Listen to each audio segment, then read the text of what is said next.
Hello बच्चों, let's see this question. And here this question say, in the given question below there are two statements marked as assertion and reason. Read the statement and choose the correct option.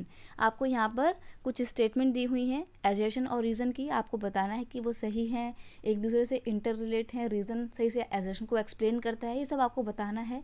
Option आपके ये दे रखे हैं. तो पहले assertion को पढ़ते हैं. assertion है the revolutionary wars brought losses and economic difficulty to the people. यानी कि जो फ्रांस के रेवोल्यूशनरी लोग थे, क्रांतिकारी लोग थे, वो लोग जिस वॉर में इन्वॉल्व थे, लड़ाई लड़ रहे थे, उसकी वजह से फ्रांस को बहुत सा लॉस झेलना पड़ा और इकोनॉमिक डिफ़िकल्टी लोगों को फेस करनी पड़ी. ये हुआ था रेवोल्यूशनरी वॉर का इंजाम. रीज़न दिया हुआ है, while the man were away fighting eight front, women were left to cope with the task of earning and living and looking after their family. जब फैमिली के फ्रेंच फैमिलीज़ के सभी पुरुष लड़ाई लड़ने मैदान में गए हुए थे, उस दौरान पीछे महिलाएं रह गई थीं और सारी रिस्पॉन्सिबिलिटियाँ, सारी जिम्मेदारी उन्हीं के कंधे पर आ गई थी कि अब अपने घर को, घर के लोगों की देखभाल उन्हें करनी है, घर के लिए कमाना भी उन्हें ही है और जो इंडस्ट्रीज़ हैं उनको रन भी फीमेल वर्कर ही करेंगी. तो ये रिस्पॉन्सिबिलिटी वुमेन के ऊपर आ गई थी.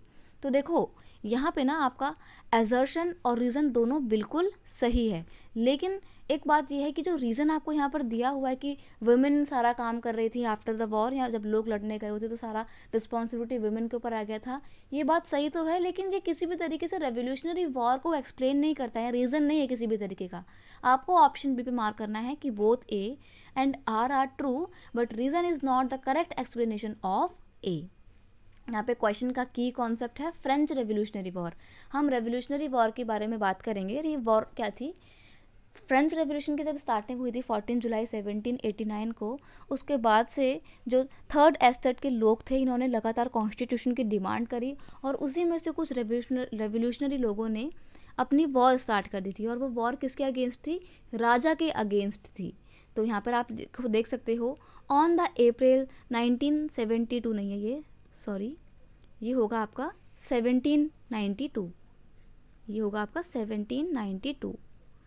On April 1792 national assembly declare war against the Prussia and Austria. अब आप सोच रहे होंगे कि प्रशिया और ऑस्ट्रिया से क्यों लड़ रहे थे. देखो रीज़न था, जब नेशनल असेंबली ने अपने कॉन्स्टिट्यूशन की बात बोली और लगातार दंगे होने लगे पूरे फ्रांस में, तो राजा जो था लुई 16, उसने नेशनल असेंबली के द्वारा बनाए हुए कॉन्स्टिट्यूशन को एक्सेप्ट तो कर लिया, लेकिन सिर्फ ऊपरी मन से, और पीछे पीछे वो बात कर रहा था प्रशिया और ऑस्ट्रिया से नेशनल असेंबली के ऊपर हमला बोलने के लिए. लेकिन ये बात नेशनल असेंबली के रेवोल्यूशनरी लोगों को पहले ही पता लग जाती है कि राजा ने सिर्फ हमसे झूठ बोला है कॉन्स्टिट्यूशन एक्सेप्ट करके, वो अभी भी कुछ चाल चल रहा है, प्लानिंग कर रहा है हमारे को मरवाने की. तो इससे पहले ही कि प्रशिया और ऑस्ट्रिया नेशनल असेंबली के ऊपर हमला करते, नेशनल असेंबली ने प्रशिया और ऑस्ट्रिया के ऊपर हमला कर दिया. और कब किया था? अप्रैल 1792 में ये वॉर स्टार्ट की थी नेशनल असेंबली ने प्रशिया और ऑस्ट्रिया के अगेंस्ट.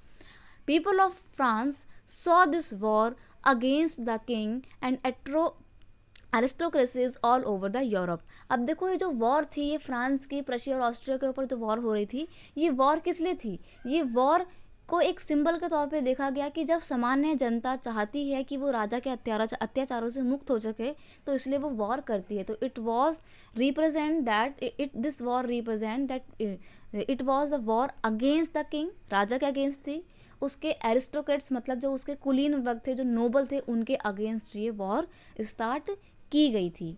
और पर लेकिन इस वॉर ने बहुत सारा लॉस किया. आपको पता है वॉर तो चाहे कोई सी भी हो, बहुत सारी डिफिकल्टी फिर कंट्री को फेस करनी पड़ती है, इकोनॉमिक क्राइसिस आ जाते हैं, क्योंकि जो सामान पहले कंट्री की ग्रोथ में लगाया जा रहा था वो कंट्री की ग्रोथ में ना लगा के आर्मी के ऊपर लगाया जाता है, तो पैसों की दिक्कत तो होती ही है.